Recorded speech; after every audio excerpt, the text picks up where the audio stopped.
প্রাণপ্রিয় কলিজার বন্ধুগণ কেমন আছেন সবাই? ছোট্ট একটা কমেন্ট করে জানাবেন সবাই কেমন আছেন। আলহামদুলিল্লাহ আমি অনেক ভালো আছি। আসসালামু আলাইকুম। আজকে আরেকটি ব্লগ ভিডিও নিয়ে আপনাদের সামনে হাজির হলাম। তো দেখতে পাচ্ছেন এটা হচ্ছে হ্যান্ড প্রিন্ট করার ফ্রেম। এই ফ্রেমটা আমি অনলাইন থেকে কিনেছিলাম। খরচ, কুরিয়ার চার্জ সব কিছু মিলে ১৬০০ টাকা খরচ পড়েছে। তো প্রায় ১ মাস আগে আমি এক আপুর ভিডিও দেখেছিলাম। তো তার ভিডিওতে শিমুল ফুলের একটা দৃশ্য ছিল। শিমুল ফুল গাছের একটা দৃশ্য ছিল, অসাধারণ একটা দৃশ্য ছিল। তো ওই দৃশ্যটা দেখার পর আমার মনে তখন থেকেই আমি ভাবছিলাম যে আমি একটা হ্যান্ড প্রিন্টের একটা ড্রেস তৈরি করব, আর সেই ড্রেসটা পরে আমি সেই শিমুল ফুলের গাছের ওইখানে গিয়ে ভিডিও তৈরি করব এবং কিছু ছবি উঠব।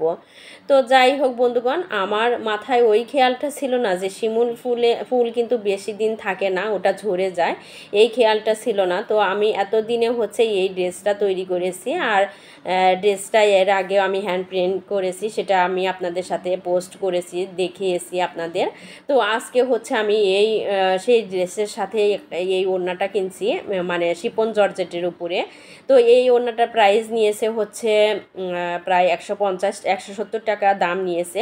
তো তারপর আমি দেখলাম যে একদম এক কালার ভালো লাগছে না। তো সেজন্য আমি কালকে রাতেই পেপারের উপরে একটু হ্যান্ড প্রিন্ট করে রেখেছিলাম, কিন্তু সবটুকু রং মনে হলো যে পেপারের সাথে লেগে গেছে, কাপড়ের সাথে এতটুকু লাগেনি, ভালো হালকা হয়ে আসছে।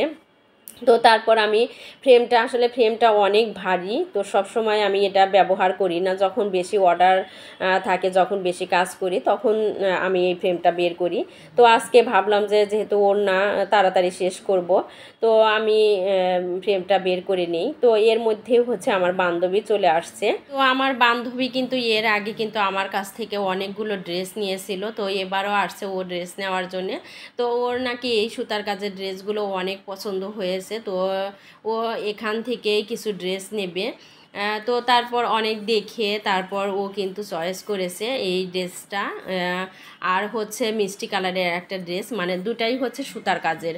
তো সুতার কাজের ড্রেস আসলেই আমার কোয়ালিটি ভালো, আমি বেক্সি ভয়েল দিয়ে তৈরি করেছি, এগুলো পরে কিন্তু খুবই আরাম। অনেকে হয়তো ভাবতে পারে যে সুতার কাজের ড্রেস পরে অনেক গরম লাগবে, আসলেই তা না।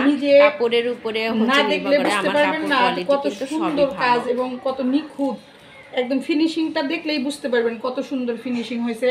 এবং অর্গেন্ডি কাপড়ের মধ্যে এক সুন্দর কাজটা দেখেন, একদম ইন্ডিয়ান। যে আমি এই মিষ্টি কালার এই কাজ করা এই থ্রি পিসটা নিয়েছি। সবাই বলবেন এটা কেমন হয়েছে। অনেক কমফোর্টেবল ড্রেস, খুব সুন্দর।